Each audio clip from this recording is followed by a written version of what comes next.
Iqala lomzabalazo umfundisi Frank Chikane lichaze ngokungcuthekiswa ogqithisileyo lakufumana phansi kwesandla samapolisa ezokhuselo ngexesha localucalulo. Umfundisi Chikane wavalelwa izihlandlo eziliqela quka ithuba wayebanje nenkokheli yabasebenzi uGqirha Neil Agathe kwisikhululo samapolisa esasidume kakubi iJohn Vorster Square eRhawutini. Umfundisi Chikane benika ubungqina kuphando olutsha ngokusweleka kukaGqirha Agathe eselivalelweni ngo-1982. Wafunyanwa elengalenga eseleni kweso sikhululo samapolisa eJohn Vorster Square ngelo xesha. Umfundisi Chikane ubalise ngokungcikiva kwakhe banzi kuquka nokunika kwakhe ingxelo kubantu awayengabazi.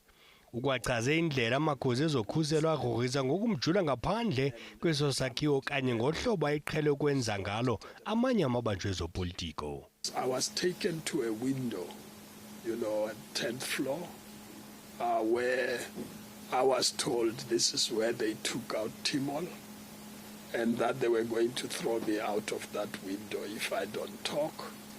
And